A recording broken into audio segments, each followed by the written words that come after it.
манай олон нийт ер нь одоо жишээ нь ялангуяа таны салбарын хувьд сурвалжлагч тийм үү? Анкор. Одоо өөр юу гэдэг? Зурагчин, зураглаач, тийм. Репортер, нэвтрүүлэгч эднийг ингээд дунд нь ялхаа хийсэн шүү. Би жишээ нь яг мэргэжлийн аргачлалаар нь хийдгүү штэ. Тэ? Одоо тэг өөрийгөө сэтгүүлчээр хүлээн зөвшөөрсөн үү? Би юу? Ердөө надад тийм юу байдаг штэ. Тийм ойлголт юм уу, мэдрэмж ч юм уу, ухамсар. Боловшко хэр нээлттэй хүн бэ? Би ер нь нэлээд нээлттэй тал руу орох байхаа. Тэгэхээр хоёлаа зарчмаа тохирч гэж бодож байна л да. Шулуухан асуугаа, шулуухан хариулаад нээлттэй явчих уу? Залуусан тийм хийлээд тий. Аха. За эхлэх үү? Аха, явж яах вэ?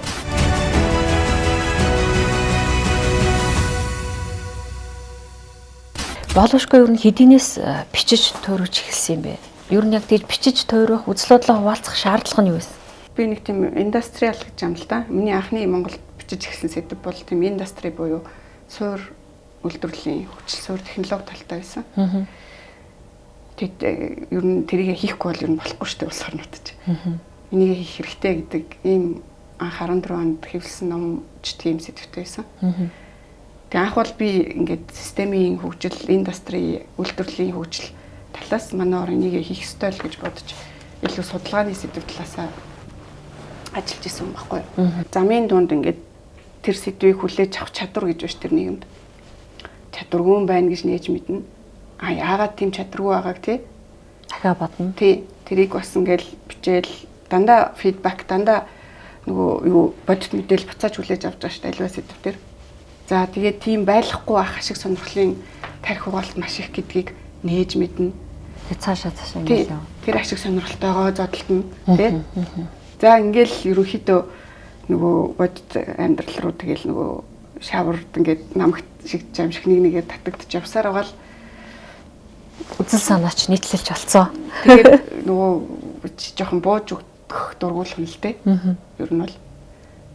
Ер нь өөрсдөө л ялангуяа намайг бичгэд эмзэглэдэг хүмүүс өөрсдөө л дуудаж оруулсан шүү дээ. Тий. Анх бол би монголчуудаа тий би нэг ям сураад ирлээ. Тийм үү. 2 дээр нэг 2 тэнцүү 4 байд юм аа. Гэл явж исэн хүн шүү дээ. Тэнгуут чинь л гинт хажуунаас өөртөө л үдсэн шүү дээ гэж. Нөгөө нэг ихтэй хүний талаар янз бүрийн ярьдаг юмнуудаа яриа л тий.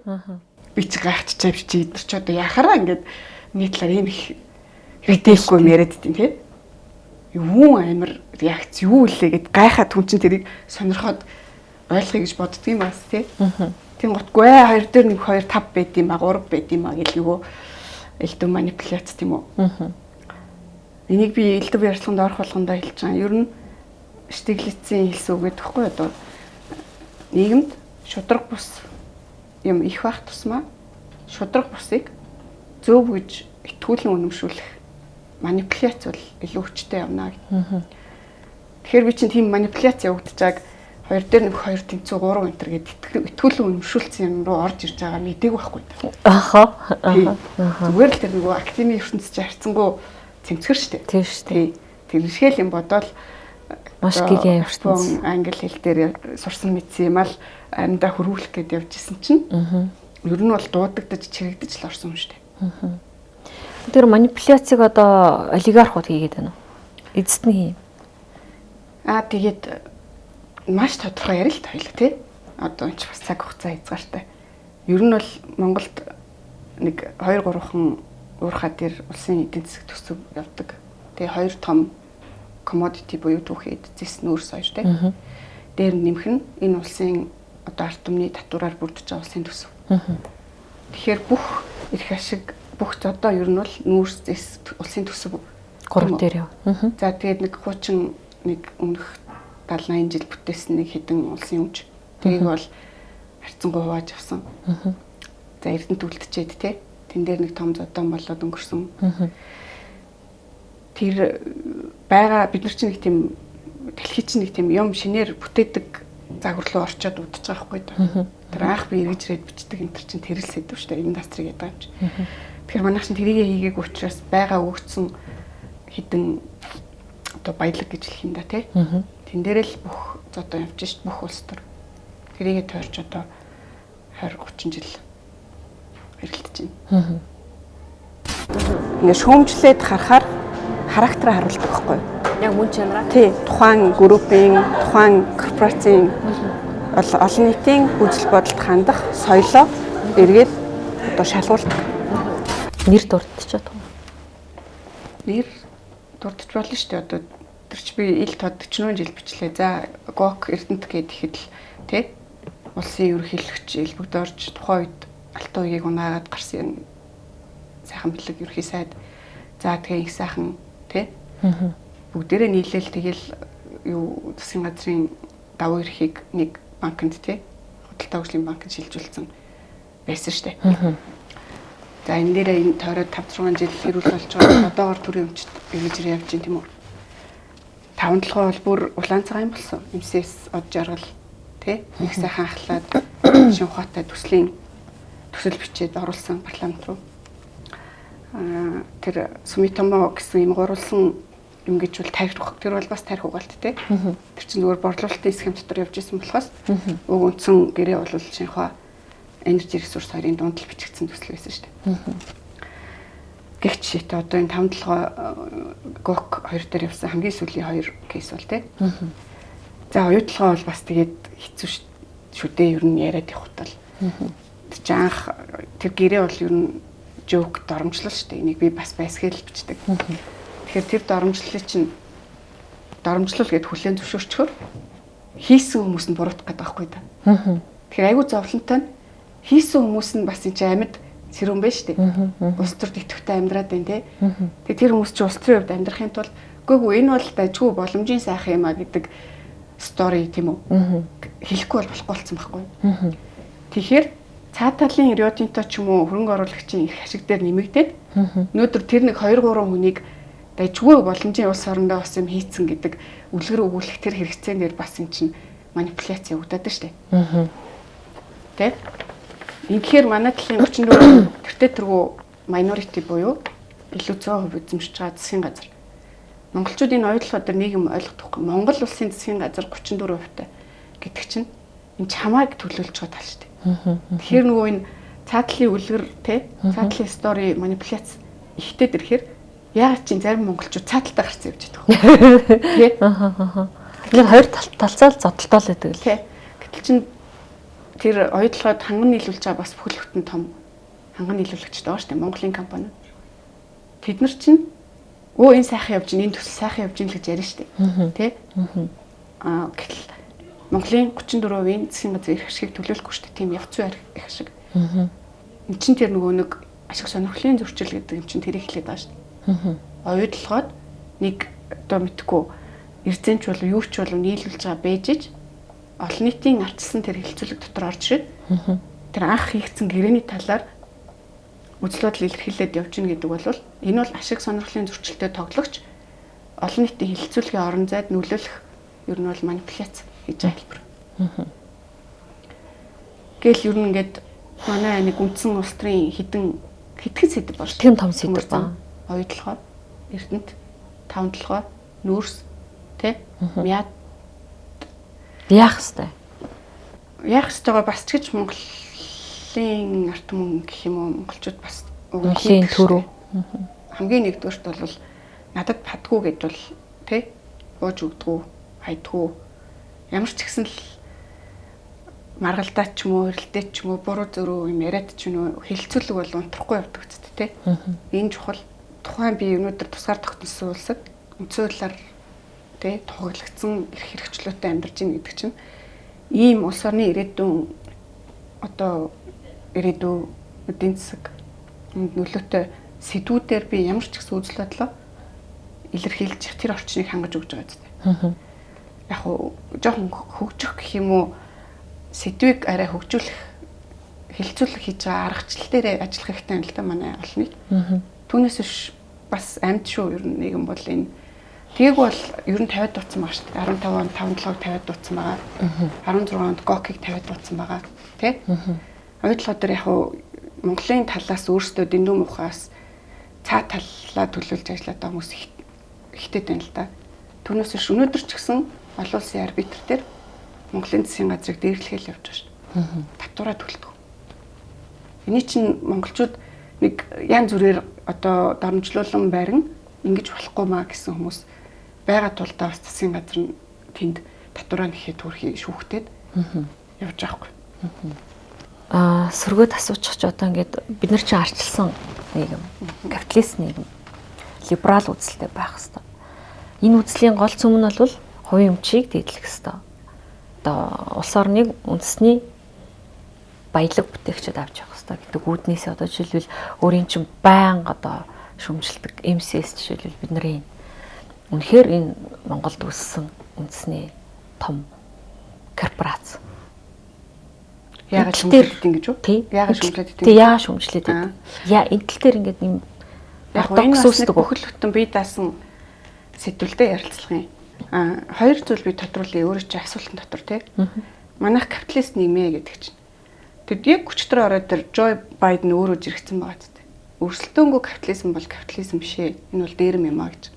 Нэгдүгээр. Тэр хоёр дахь асуулт нь байна тий. Өөрөө чинь хувийн өмч байж иж капитализм явах юм аа гэж.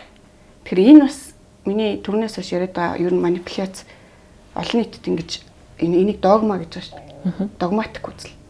Одоо хөшөрсөн бүр үжирсэн гатуу тогтсон ихтгэл өмчлөл. Энийг ингээ ерөөхдөө ер нь баг анзаараад хахад бол ер нь 96 мөргөн оноос хойш тий.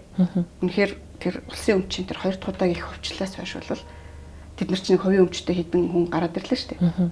Хийх нь баг хулаагаар авсан шүү дээ. Ингээд тэрийгэ хамгаалах тийм үү? Ийм үзлийг ер нь догма болгож ингэж хөгжүүлсэн байгаа. Тэгэхээр энээр би бас тэр үгэнд бичээд гаргацсан л байна. Хувийн улс уу гэдэг эн чинь болвол энэ харьяаллын энэ субъектийн тухай яриад байна шүү дээ. Яг классик либерализм ер нь Австри тэр школ тал руугаа тэр өөрөө чи хэлээд байгаа либерализм те.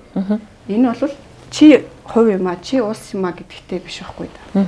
Зах зээлд өрсөлдөөн хамгаалагдаж гин үгүй юу гэдэг дээр төвлөрдөг. Тэгэхээр зах зээлийн өрсөлдөөнд өнөөдөр төрийн эдийн засаг дарангуул учруулж байна. Тэр утгаараа энэ реформ хийгдэх ёстой.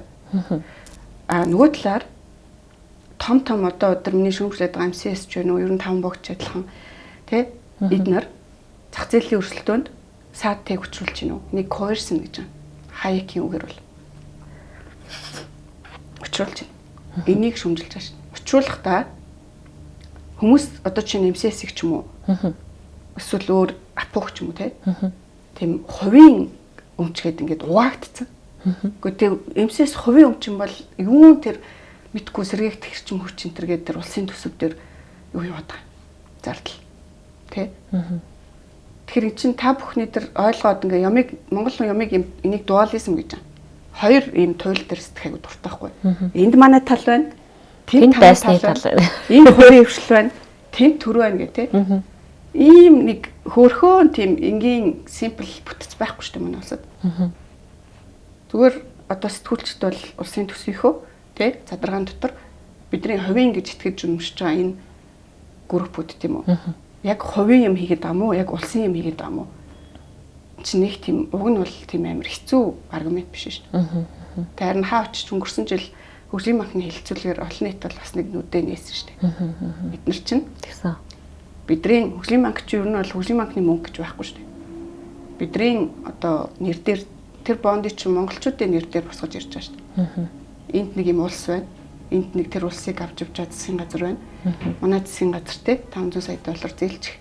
Бид нар арт үнээрээ нийлээд буцаага төлнө гэдэг аваад ирж. Тэндээс жилийн тийм ээ хизээч жирийн одоо тэр зах зээлд юм одоо өрсөлдөөд авч чадахгүй хүүгээр авсан зээлээр яг аудит оруулахад бол зориулт бусаар зарцуулаад явж байгаа. Энэ бол хувийн өмч юм хамгаалагдах ёстой гэдэг манипуляцийг тийм үү суртал тэр догмаг яг тэр мөнгнөөсөө зарцуулаад хийж байгаа шүү дээ. 10% баг 1% нь л хийдэг баг шүү. Энийг бол яг нэг би нийтлэлчийн үед баяртай байсан. Нийтлэл гэдэг чинь бас хүн хүлээж авах тийм амар жанр бас биш. Тэгэхээр тэр чинь ингээд парламент өөрөө дуудаад тий. Өөрсдийнх нь бас нэг амар тодорхой хэмжээнд тодруулга аваад яриулаад өгсөн байхгүй да. Тэгэхээр энэ бол шудраг бусаа. Тэгэхээр өөрийн чинь тэр анх асуудаг капитализм тий. Зах зээлд ер нь өрсөлдөөн байна, өрсөлдөөнтэй байна гэж үг хэлээд байна. Тэгэхээр харьцангуй тэр зах зээлд олон стейкхолдер буюу оролцогч оролцсон шүү дээ. Хүн ямаа бүтээн, Япон тайлан тоцоогоо хийн, хэрэглэгч худалдаж аавна тий. Энэ харилцаа ер нь шудраг байхыг хэлж байгаа шүү. Тэгэхээр маркет буюу зах зээл байна уу, улс төр байна уу, хүний хоорондын харилцаа байна уу? Юм ер нь шудраг бус байхаас ер нь муухай юм гэж ер нь байх уу? Тэ амьдралд ер нь тийм шүү дээ. Хүн тэгээ одоо жишээ нь задарсан сайхан мэдгүй амжилттай явж болно. За яг хөө өөрийнхөө хэр чинээнд явж болно. Гэхдээ тэр чин гол нь шудраг байвал хүн хүлээж авахд болж байгаа хгүй. Тэгэхээр манай энэ элдв гаднаас шууд импортлж оруулж ирсэн олон ийсэм хувийн хөвшил гэдэг концепт өөрөө хогтхон өөрөө тийм үү?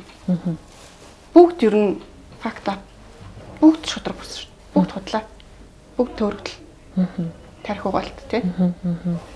Тэгэхээр би чинь нэг талдаа баруун гараараа тэдрийг та нар шудраг тий шудраг болсон ихэ болооч гэж шүмжлэхээс гадна тэр өөрөө ч асууад байгаа олон нийтийг хаяа яагаад шүмжлээд байна гэхээр шудраг болсон миг хүлцгээ болооч тий.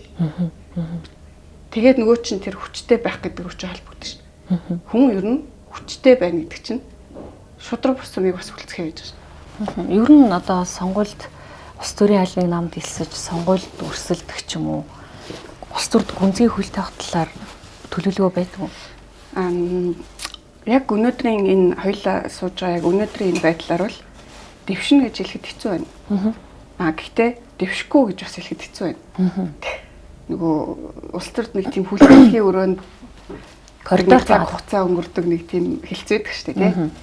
Тэгэхээр би өнөөдөр би дэвшнэ гэд шийдчихэд ч юм уу ажиллаад яваад байгаа юм булаалга. Гэхдээ би дэвшгүй тий.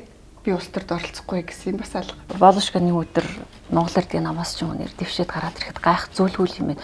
Ер нь улс төрийн үзэл баримтлал чиг баримжаа ярил аль зүгийнх юм бэ?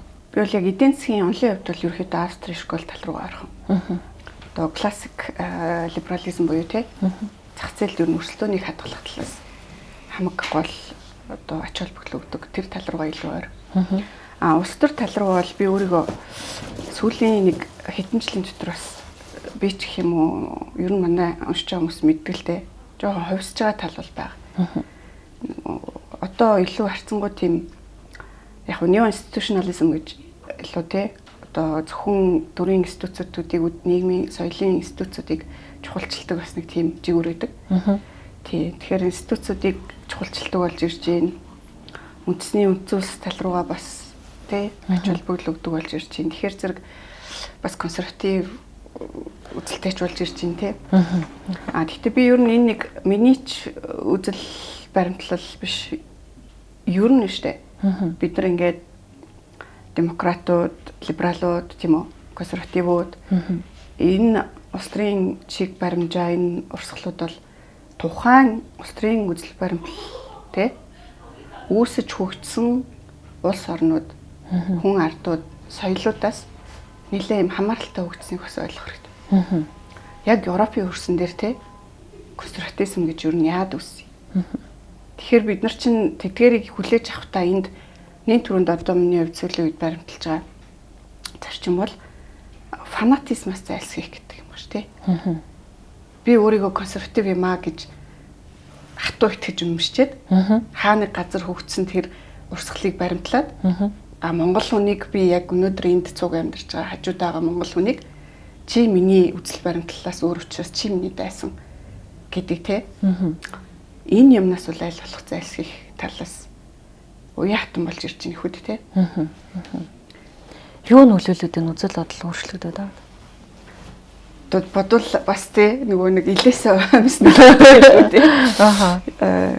Нөгөө талаар яг би ч нэлээд олон жил академид бараг 10-аад жил академид суралцж байгаа, Японд ажиллаад гээд энэ замнал надад академид гэдэг нь одоо академийн гэдэг нь их сургууль да тий судалгааны ертөнцийн гэсэн. Тэндээ сурч явж байгаа, Японд ажиллаж байгаад амьдарч байгаад ирэхээр тэр замнал чинь миний анхны хин үеийн бичижсэн одоо тэр өнцөгт нөлөөлжсэн байж таарна шүү дээ. Одоо ч би бас монголчуудтайгаа бараг 8-9 жил тий. Нэг бол одоо судас барьсан лам шиг болж ирж штэ. Хүн 8-9 жил те.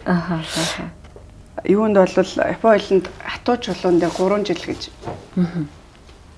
Одоо зөөр үг гэх юм уу хэлцүг байдаг байхгүй юу? За. энэ юу хэлж гинэ вэхээр ер нь чи нэг хатуучлан дээр 3 жил суухад бол одоо зөөлрөн их үү яа их үү тийм ээ.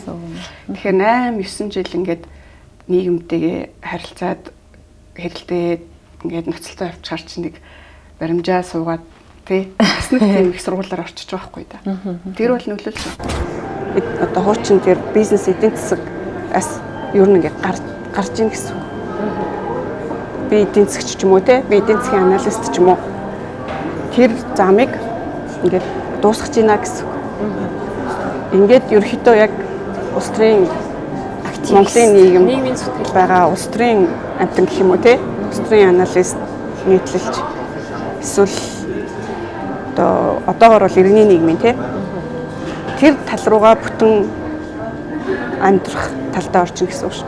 Шулуухан асуучих.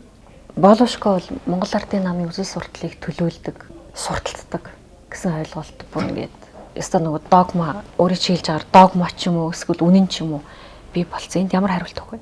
Одоо би бол тийм догмач нэг одоо миний харилцаж байгаа хүмүүс дунд ч юм уу байна гэж бас ойлгохгүй шүү дээ. Одоо чинь тэгж ярьдаг хүмүүс өстой харин нөгөө нэг тэгж итгүүлмээр те. Тийм одоо миний талаар янз бүрийн стори догма үүсгэж байгаа шүү дээ.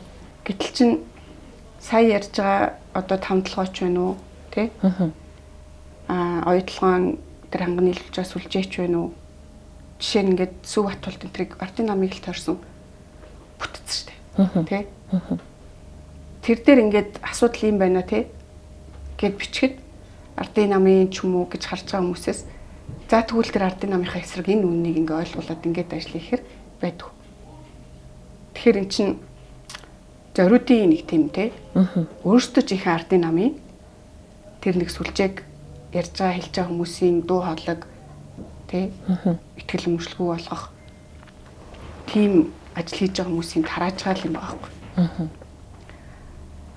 Ер нь бол эн чинь юун дундаа систем дундаа байж байгаа хүний хувьд бол би хоёр намд хоёуланд нь ер нь ойр байна.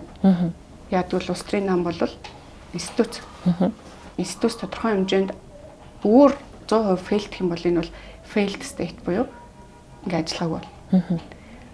Тэгэхээр би чинь үндсөдлийн 18-19 оны өөрчлөлтийн үеэр бол тий хөрслөх одоо ерөнхийлөгч хөрслөх ч гэсэн зан шатарч гэсэн тий бүгднтэй нь яг энэ олон нийтийн харилцааны талдаа ажиллах хэрэгтэй бол ажиллаж исэн. Ардсан нам талд одоо ингээд тий дэмжиж институцийн хувьд ч тий дэмжих ёстой хүмүүсээ бол дэмжиж эмгтэй жишээ нь ялангуяа ардсан намын дэмжих үедээ дэмжин их шүүмжил бол гэхдээ ардын нам юм хийж байгаа учраас шүүмжил тэр талдаа явж байгаа шүү дээ. Эрхээр штийн зүг.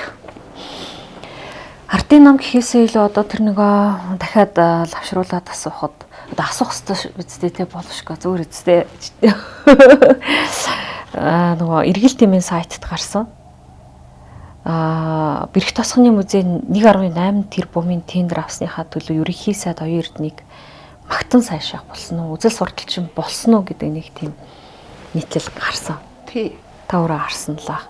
Тэгэхээр Монгол Ардын нам гэдэг нь өнөөдөр баг одоо та институт гэж ярьж байна. Миний магадгүй асууж байгаа үнцэг агуулга нь магадгүй ерөнхий сайд руу чиглэж магадгүй. Тий, ардын нам дотор ч одоо нэг барагцаагаар за 2-3 ч юм уу бас дотроо фракц байгаа шүү дээ. Би бол харцангуй тэр дотроосоо одоогийн залуучууд талдаа илүү ойр. Буюу аюул эрдэнэ. Энийгээ бол ер нь бас л ууггүй тууштай явж эхлээд солигдчихоо тий. Эхлээд энэ нэг 50-60-аад оны энэ эрх ашиг дээр ингээд даалзны шүлсрэг болсон. Тэр чинь ардын нам биш шүү дээ. Энэ бол намд амсан маягтай. Яг улс төрийн сонирхогч юм бол улс төрийн сүлжээ гэх юм уу харж байгаа бол эн чинь намдаа биш байхгүй да. Түрүүнээс хойш яриад байгаа нүүрс зэсэн дээр нягтарсан эрх ашигынхаа нэгдэл дээр л байгаа шүү дээ. Тэгэхээр өнөөдөртөө манай 80-ад оны залуучууд бол харцангуй тийм том одоо юу гэдэг те түүхийдийн уурхайн ийм капитал төвтэй тийм эрх ашигын нягтрал биш байхгүй да. Эсрэгээр гар төрчээг байгаа гэж үзэж байна уу? Эсрэгээрээ юу ч байхгүй шүү. Нэг хитэн нэг залуу байдаг. Хитэн нэг залууд өсгчөд байдаг. Тэгэл нөгөөдөл дээрээ ер нь хамаг нүүрцээрээ юм явж байгаа учраас тэдэрлүүч одоо бас байнгын дайралт тавьдаг шүү. Тэгсээр нэг нь явуулсан шүү дээ та нар мэдчихэ тий. Нэг нь англи руу буцаага явуулсан. Обоно юу? Тий. Ер нь бол нэг хэдэн залуу ингээд нүртэй нэг залуучууд үе солиод аваад явах нэ гэдэг нэг юм ойлголт үүссэн байхгүй. Энэ тэгэхээр чин тэр бөөмрүүд гэж байна тий. 50-60 оныхоо ингээд лагийн майн усыг аваад яваад байна гэж тарих угаад явж исэн хэдэн хүн таалагддаг байхгүй. Тендерийн тухай. Нөгөө 1.8 би одоо нэрээ нөгөө бодолчууд модны хөвч өгч үзээгүй. Тэгээд тэр чинь ингэсэн штэ. Тэр чинь ингээ хамаарлаар нь ингээд хөөгөл гаргацсан л дээ. Байсан л та. Тийм тий одоо тэр ийм нэг би тэрийг тэгээд цагдаад өгсөн штэ. Тийм үү? Тий. Эргэлтэн мэн сайтыг тэрийг тараасан. Тэр юу дандаа эбигийн элбэг доржийн хамааралтай Бацаясэд энтер гэсэн хүмүүс Бацаясэд эхэлж төрүүлж тэр мэдэг тараасан сошиал медиад бол би тэр Бацаясэдийг эргэлтэн мэнийг цагдаад өгсөн. Тэгээ цагдаа юугаа шалгах ажиллагаа энтер хийж чад ковид үеэр тараад прокурор дээр очиод прокурор дээр бол мэдхгүй би бол бас юм итгэхгүй байгаа тий. Хиний ашиг сонирхлын нөлөөллийн хүмүүс тэнд байгаа юм. Ингээд прокурорс би бол гэхдээ гомдлоо аваагүй байгаа. Яа тэгэхээр гомдлоо аваад 7 хоногийн дотор дахиж гомдлох хэрэгтэй байдаг. Тэгэхээр өөрөө чи асууж байгаа энэ хурамч мэдээлэл тараасан тий. Энэ асуудал ахаад яг системийнхаа гэх юм уу хуулийнхаа хүрээнд явж байгаа гэж процесс явагдаж байгаа юм. Одоо юу гэдэг энэ наадах чинь нэг энэ хүн ингээд энэ хүний хэлээд байгаа юмыг бусад хүн итгэчих вэ гэдэг нэг тийм айдсан шүү дээ тий. Ингээд боддог болчих вэ. Тэгэхээр бодуулахгүй тулд яах юм? Үгүй наадах чинь мөнгө авчиж ч юм уу тий. Нэг бол нэг тийм нэг бол одоо нөгөө хям гэж ярьдаг байсан шүү дээ. Үгүй эсвэл наад чи тарга юм байна ч тий. Үгүй тийм болохоор одоо итгэх хэрэгсгүй юм уу тий. Тийм болохоор тэр хүний бичиж байгаа юмыг итгэх үнэмших хэрэгсгүй юм уу. Энийг би өөрөө чи асууж байгаа дээр тодруулаад тий. Үнэхээр энэ одоо улсын төсөөс мөнгө авсан юм уу гүм үү гэдэг дээр надад бас шанс гарч байгаа учраас тайлбарлая л та. Одоо миний нэр дээр байдаг Моничид үдэ игээд компани байгаа. Энэ бол улсынхаа бүртгэлтээр байж байгаа. Тэрний юу лээ? Одоо бүр нөгөө би надад ч ойлгомжгүй учраас тэр нэг юм Моничид үдэ компани хувьцаа эзэмшигч хинчлээдээ тэр нь нөгөө тендер авсан компани бас хувьцаа эзэмшигч байсан гэдэг хамаарлыг гаргаж ирсэн баг шүү. Тийм юм болохгүй. Энэ дээр чинь хоёр л хүн байгаа шүү дээ манай. Тэр манай одоо Японд төгсөгчдөөс хамгийн шудраг хамгийн одоо моралтай гэх юм уу те нэг манай симпай байгаа. Битэр л. Хин гинэ?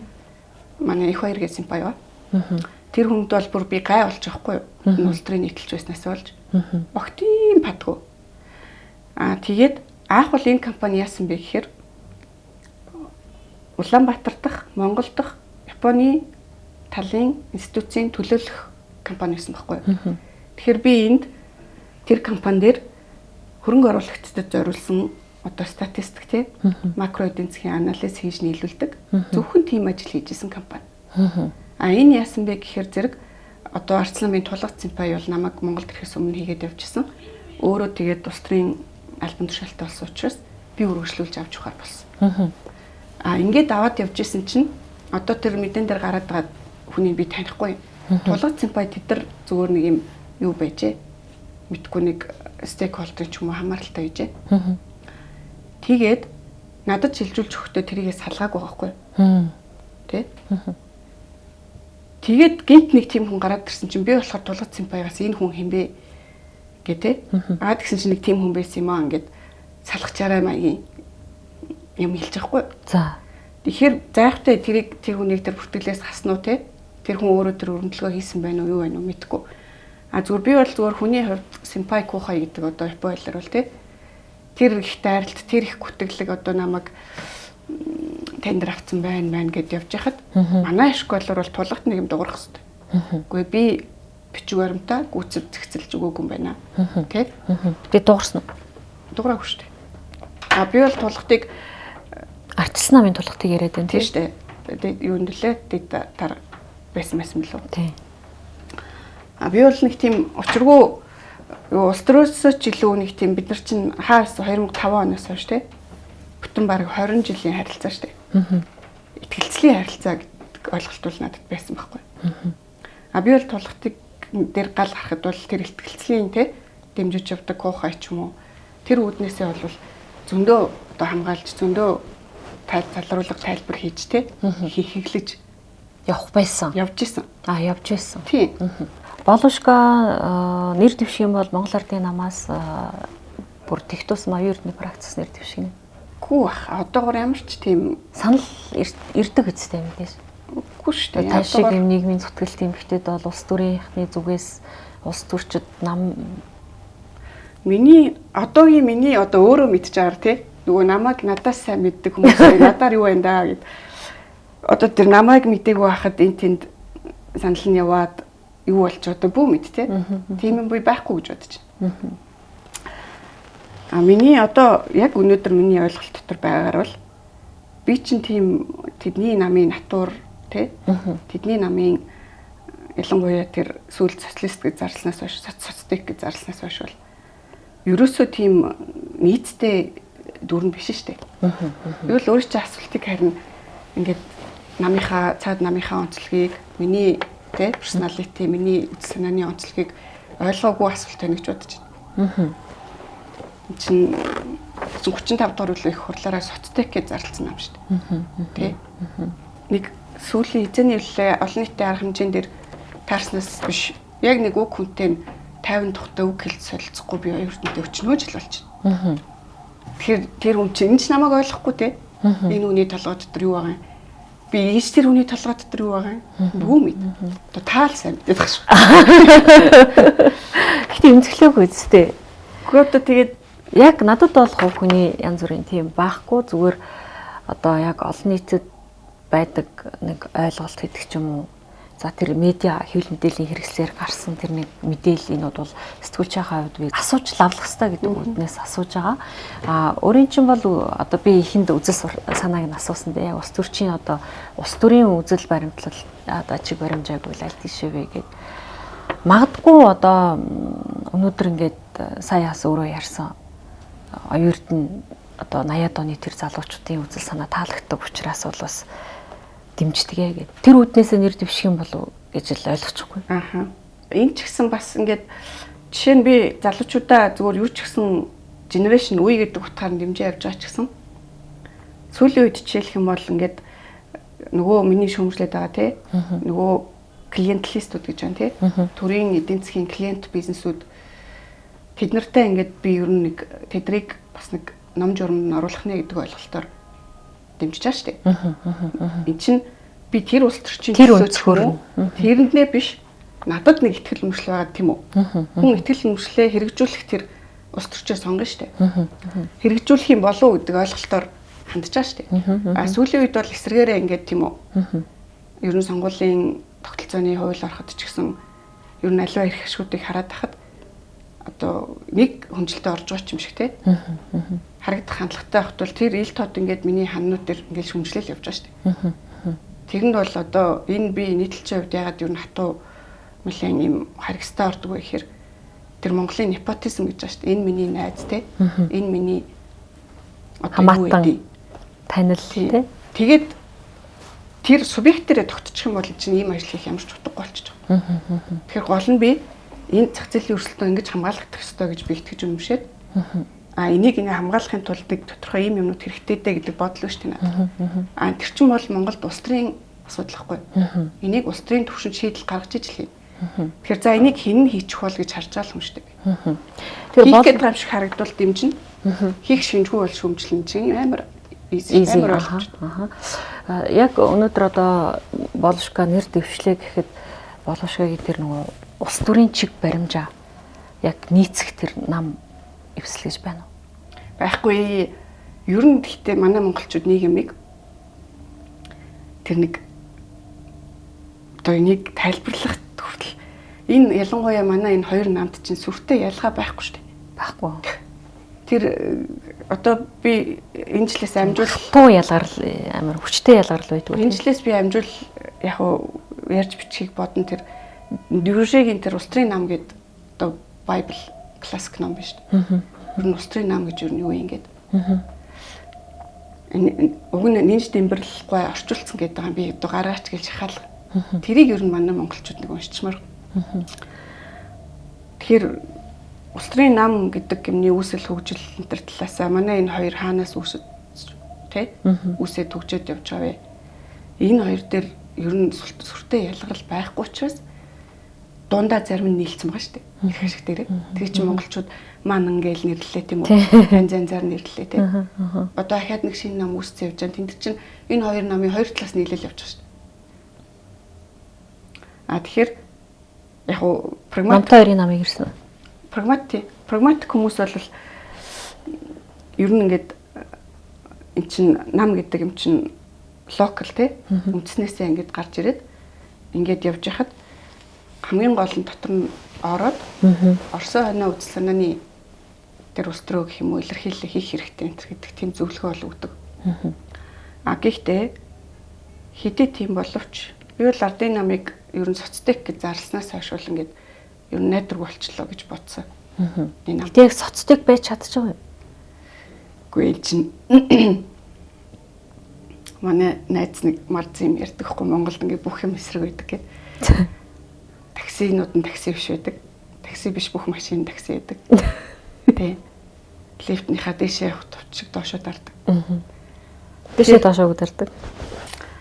Тэгэхээр эн чин ардын нам өөрийгөө соцтек гэж зарлчаад тэн дээр хамаг одоо нөгөө нэг сайнаар хэлвэл хөрөнгөтнөд нь очиод өөрөөр хэлбэл юм репаблик бодлого үсэд байж байгаа шүү дээ. Тэ? Нөгөө өөрсдөө уг нь бол баруун талтай гэдэг юм ярих гэдсэн арчсан нам нь годомжинд 8 жил болчихор ч худалч хүнд нео марксист нам болчихж байгаа юм. Дандаа тийм нэг хит зүүний мөний юм хэрэгжүүлдэг. Үгүй яхин тэр чин дандаа ингээд годомжинд ядуу хоосон байсаар байгаад зөвхөн коммунист энийг бол эрхийн улс төр гэж би орчуулад байгаа нөгөө дандаа identity politics гэж байна шүү дээ. Өөр улс төр хийх хэрэг чинь бас боломж зөвхөн боломж байхгүй болчиход байгаа. Тэгэд нөгөө лифтний товч дэшээ доошоо дарагддаг шиг энэ хоёр намын чинь тухаглаж байгаа аман дээрээ ярьж байгаа үзэл санаа хийж байгаа мэдэрн ингээд одоо хөл толгой байхгүй. Манай монголчуудын тийм онцлог байхгүй да энэ чинь сэтгэлгээний соёлын онцлог талаа эхлээ шийдчихдэг байхгүй. Заавал нэг талд орно. Энэ манай энэ дайсны тал. Тэгээ шийдсэн талаахаа юу ч хийчихсэн юу ч ярьжсэн дэмжиж явчихдаг. Чинь эсрэг байхгүй надад. Надад нэг энийг хийчмээр байна гэсэн бодол байна тийм үү? Ийм байх ёстой доо гэсэн бодол байна. Тэрийг хийж хэрэгжүүлж магадгүй тэр прагматизм тийм үү? Тэр реализм. Тэгэхээр зэрэг энийг бол одоо юу гэмдэ жоохон онлын хэлээр хэлэхэд энэ бол дотор байгаа идеализм түүнийг хэрэгжүүлж болох үс реал политик. Энэ хоёрын холимог шүү дээ. Комбинац шүү дээ. Одоо миний бичиж явж байгаа бүх байр суурь бол. Тэгэхээр их попорч хэлвэл нийтлэг эрх ашигын талд бичиж чинь тий. Тухайн үед хинийхээ талд гарна уу? Өнөөдөр миний бодоод явж байгааг Луган төмрийн ном хийх шинжтэй бол би Луган төмрийг дэмжил юм. Just in case. Тий. Илүү индивидуал гэх юм уу тий. Өөрөөр хөдлөл хийж байгаа юм. Би нэг ийм оронд амьдарч хайсан. Дараагийн дахиад нэг бас үрхийн нэг үе шүү дээ. Энэ чигээр одоо хэцүү юм да гэдэг. Би л явчих чадахгүй юм байхгүй юу? Монголд байна. Тэгэхээр чинь би байх орноо нэг юм байгаасаа гэдэг бодол надад байна шүү дээ. Түрн өөрийнх чинь нийтлүүдийг анзаарч байхад байнга нийгэм цаг үеэ одоо монголчуудынхаа соёл сэтгэлгээг бас улс төрийн институтыг нэлээд их шүүмжилсэн тийм өнгөстэй байдаг л да. Тийм нийгмээс сүрэгчин бас одоо магадгүй таны одоо фэшн юм уу эсвэл бол үнэхээр цаанаасаа та яг өнөөдрийн амьдарч байгаа нийгэм цаг үеэ үнэхээр тэгж игдүүцээд байна уу? Яг хүн чинь энэ бас жоох юм одоо шудраг ус гэх юм уу те? Хүн чинь ер нь гэхдээ тийм үстэй хүн чамайг нэг магтан тийм үү? Нэг айтаахан үг хэлэн хамгаална эсвэл хүн чамайг шөөмжлөн тэгэхэд хүн шөөмжлөлт эмзэг амтан штэ. Тийм. Ямар ч хүн. Гэтэл сүүлийн хэдэн жил ингээд за наадамч байна уу? Цагаан сарч байна уу те? Эсвэл Монгол орны өөрийнх нь уг язгуур сайн сайхан байна уу те? Яг тэднэр дээр хитгэн одоо монголчуудын тал зогсон хідэн нийтлэл яг надаас бас гарсан байгаа штэ. Тийм. Тэгэхээр монгол хүн чинь те ар чинь ямар сайхан чинь яасан сайхан те. Энэ агуу удам Монгол орн тийм үү? Монгол хүн өөрөө ямар тийм илгэсэг нөхөрсөг юм те. Ингээ магтаад өгөхөд бол тэр өдрөө баярлаад маргааш нь таралтахаар өстэй үнэхээр нэрээ үлийн жавар сайхан даа гэж надад тэгж аахгүй. Тэгсэн мөртлөө хүн цаана 1-2 удаа надад шүүмжлүүлснэ илүү санаад яваад. Тийм шүү. Хамгийн шудраг бус гэдэг ч юм уу игдүүцмэр тийм одоо бөөлийг гэх ч юм уу шүүмжлэлт үнцг юу байсан бэ? Ганцхан би биш ер нь энэ нийгэмд идэвхтэй оролцож байгаа эмэгтэйчүүдийн одоо энэ бие эрэхтэн тийм үү? Эмэгтэйчүүдийг одоо оюун санааны амтан биш. Нэг тийм эн чинь бүр явхтэй тайлбарлал ах юм бол эмэгтэй хүн төрдөг барьдаг тийм үү? Тэр талаас нь одоо ямар өртөл ямар одоо их амтны хувьд те талаас шинждэг энэ төр гэл маш гүн гүнзгий шалтгаантай байгаа шүү дээ. Тэрнээсээ ингээд ангижирч гэх юм уу тэрийгээ давж өгч чадахгүй байхгүй. Тэгээ энэ нь одоо өдрийн нэг ер нь нэг эмэгтэй хүн сонгож авч тийм үү? Тэр талаас нь шинжих маягтай бүлийддэг. Тэ. Эн чин мэдээж нийтлэлч бичнэ үү тэр эмэгтэй хүн улс төрчж байна уу те? Тэр нь тэр тухайн одоо надаас ч юм уу тухайн тэр улс төрчөөс ч юм уу биш. Уг суурьнд нь тэр сэтгэлгээг гаргаад байгаа юмдаа л байгаа шүү дээ. Тэгэхээр би ч одоо жоох юм мазохист ч юм санагдчих магадгүй. Тэр нэг айхтар хортой соёл, тэр нэг хоцрогдолтой бурангуй сэтгэлгээний юм хин нэг хүн дээр явж исэн ч бичнэ, над дээр орж ирсэн ч бичнэ. Гэхдээ тухайн соёл, тухайн асуудал өөрийн бие дээр мэдрэгдэхэд энэ бол бичгэд хамгийн бодтой. Тэгэхээр зэрэг хохирчоод тийм үү бүлэдүүлчээд дайруулчаад баярлаад за би игээ ойлгочлоо гэд бичнэ гэдэг бол энэ бол яг одоо юм бичдэг хүмүүс ойлгондоо энэ бол өөр дээрээ зовлонг хүлээж аваад буцааж бичих тийм мазохист хобби гэж хэлж байна. Яг энэ талаар бол одоо чинь сүүлд өнгөрсөн 100 би Сосокигийн номыг гаргасан шүү дээ тийм. Сосоки дээр романд дотор тэгсэн байгаа. За ер нь зохиолч хүн. Тэгтээ яг энийг би ингээ ерөөхдөө нь бүр ер нь үзэг барьдаг хүмүүс те. Өөрийн цогцыг өөрийн гараар задлан шинжилээд өвчнийхэн шинжийг тэнгэрт мэдүүлэх үүрэг хүлээнэ гэсэн маш. Тэгэхээр би чинь нийгмийн өвчнийг те энэ нийгмийн эмгэг одоо тэр шинжүүдийг өөрийн бие дээр хүлээж аваад буцааж өгүүлж байгаа хүр нөгүүлж байгаа тэр хүмүүсийн нэг шүү дээ ганц бич биш. Феминист уу? Тэглэх ах удирч одоо энэ орчин цагт бол мэдээж асуудал шүү дээ. Тэр чи феминист би феминист биш гэд маргана гэдэг бол айгу тэ хоцрогдсон бас л нэг тийм нөгөө миний түрүү хэлээд байгаа мэдээж чинь байх ёстой юмнаас холдчиход. Тэн дээрээ цаг хугацаа зараад байгаа асуудал байхгүй. Одоо өнөөдөр надад нэг тийм эмэгтэй хүний хувьд гомдоод комплексдоод тэ тэрэндээ гутраач өгдөггүй ингэх тийм юу алах шалтгаан байхгүй шүү дээ. Тэр утгаараа бол магадгүй би ганцаараа бичээл их тэмцээл те байгаа юм шиг боловч тэр чинь цаана ер нь бол хайраар туршиж байгаа байхгүй. Тийм. Олон улсын эмэгтэйчүүд эрхийг хамгаалах өдөр. Өнөөдрийн эмэгтэйчүүдэд яг тэр Виржиниа Вулф өөрийн гэсэн өрөөтэй байгаа чинь эмэгтэйчүүдээ гэж хэлсэн шиг яг өнөөдрийн Монгол эмэгтэйчүүдэд боловшка юу гэж хэлмээр байна. Юу гэж уриалмаар байдаг вэ тийм. Одоо өөрийн гэсэн өрөө гэд монгол хэлний гарцсан байгаа шүү дээ тийм. Монс өдрийн өнгөц зурлалт. Түүнийгээ ер нь уншвал баг тэр чинь надаас их хүн ингээд тодорхой хэлээд өгсөн байгаа шүү дээ тийм. Яг Виржиниа Вулфийн нэг онцлог жоохон тийм англи хэлний түвшин их өндөр байдаг. Орчуулагдсан ч гэсэн нэлээд хүнд өндөр түвшний монгол хэлэнд буусан байгаа. Гэхдээ бол ер нь тэр зохиолыг эмхтэн хүн болго нөгөө шасаа гэж бодож байна. Тэгээ сүүлд тун саяхандаа би бас нэг гав шувгээс идэг гарахад бичсэн шүү дээ тийм. Нэг эмхтэн хүн гав шув гүгээл идэг тийм. Тэгээд гав шуваа одоо бас жоохон болчихё. Яа тийм.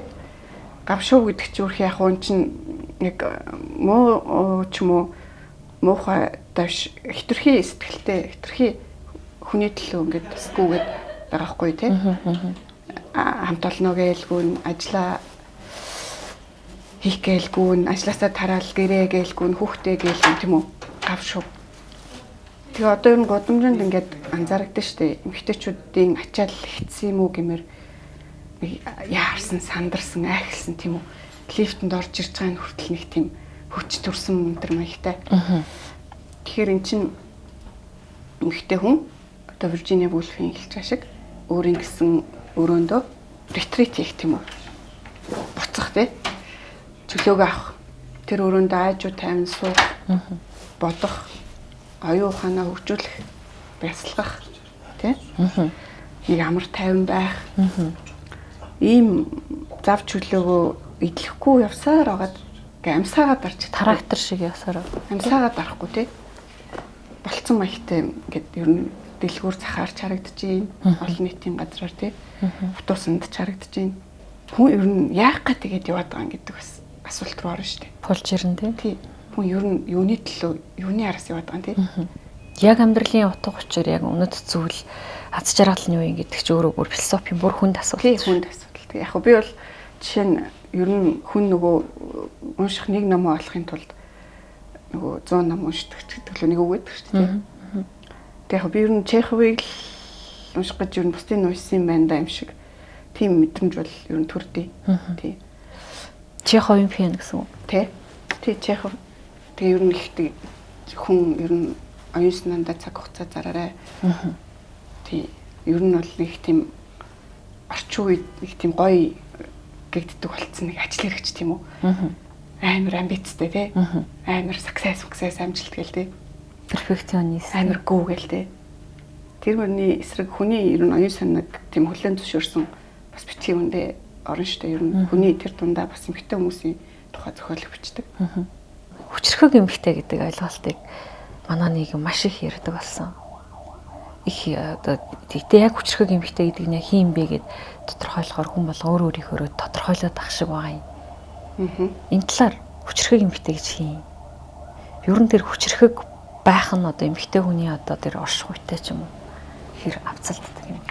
Талаар хүчтэй хүчрхэг гэж хэлэх үү, хүчтэй гэх үү болж хөгжих хэрэгтэй шүү дээ. Яг гэвэл сул дорой тэр өөрийгөө тэр түрүүн биелээд шүү дээ биологийнхоо сул талуудыг дагдаг тийм бахаараа хайрлах чадваргүй шүү дээ. Хайр гэдэг юм чинь хүчтэй хүний чаддаг юм шүү дээ. Өчигдөр тэр Маркезийн төрсөдөр боллоо Габриэл Гарсиа Маркез. Маркез тэр дахлын үеийн дурлал гэж зохиол дотроо бичсэн ишлэлийг оруулаад тавьсан байгаа. Тэгсэн. Тий. Дурлал гэдэг хатуу хайргас ертөнц бол тий. Сул доройнууд орж ирдэг юм бишээ гэдэг аах. Түрүүн хоёлаа ярьдаг өөрийн гэсэн өрөө чинь ер нь ямар хүн тийм өрөөтэй байх юм. Өөрийгөө бусдаас өөрийнхөө ертөнцийг хамгаалаад тэр дотор сууж явах тодорхой хэмжээний санхүүгийн бие даасан чадвартай. Боломжтой хүн. Ганцаараа цаг хугацааг өнгөрөөж чаддаг. Тэ? Дотроо оюун санааны хувьд ертөнцийг бас үзэх нэг тодорхой хэмжээний тогтсон үзэл санаатай тий. Хүчтэй хүн тэр дотор тгээ сууж байгаа шүү дээ. Хүчтэй хүн тэр дотор суугаад тодорхой хэмжээнд дахиад бодоод хөгжөөд гэх юм уу? Өрөөнөөс гарч ирсэн хойноо бол тэр хүн чинь харин хайр гэдэг ямиг бол агуулж байгаа шүү дээ. Тэгэхгүй байнгын сул тал дээр ингээл байнгын нэг хүн бараадал тий. Байнгын нэг олны нэг дүүэнд ч юм уу гэд явж байгаа юм чинь их тийм хайрлах гэдэг гадаа биш ш нөгөө хүний тэндээс хуваарлаж байгаа хайр нь жоохон хорогдоол тий. Ер нь ихэнх энэ нийгэмд явж байгаа болохгүй ч юм уу шудраг бас ер нь дандаа тийм сул дорой хөгжөөгүй майнд толгоноос л гарч ирдэг шээ. Тэгэхээр зэрэг бид нэр хүчрхэг гэдэг энэ хүчрхэг гэдэг чинь өөрөө бас жоохон тийм нэг ч онц гоё үг шил дээ. Хүчтэй хүн тийм үү. Энийг харин жинхэнэ тэр хүний хөгжлийн хувьд яг түрүүн өөрийн чинь дууддаг хүмүүнлэгийн үзэл тий. Түүний дотор тэр хүнийг нэг хүний хувь заяагаар тий Homo sapiens-ийн хувьд амьдрчих тэр чадвартай хөл дээрээ зогссон хүний хувьд тодорхойлоод улам бүр өөрчлөлт дэмжих хэрэгтэй. Урилга хүлээж авч олон улсын эмэгтэйчүүд эрхийг хамгаалах өдөр одоо өөрийнхөө үзэл бодол өөрийн байр суурь хувь хүний ертөнцийг нэггүй хуваалцсанд баярлалаа. Тэгээд нэвтрүүлгийн төгсгөлд цаагаа бэлгэлнэ. Туркийн цаагаа. За. Тэгээд гидс цэвэрлэх хэмжээ бууруулах цай. Тэгээд эмэгтэй хүн болгоно л байдаг асуудал юм чаа. Тийм шүү дээ. Одоо юу баярлалаа энийг хэрэгжилж үзнэ. Тэгээд өөрийн гэсэн өөрөө хэвтрүүлэгтээ урьж сонирхсон, эргэлзсэн асуудлуудаараа гэсэн олон нийтэд мэдээлэл хүргэх боломж өгсөн. Баярлалаа. Баярлалаа.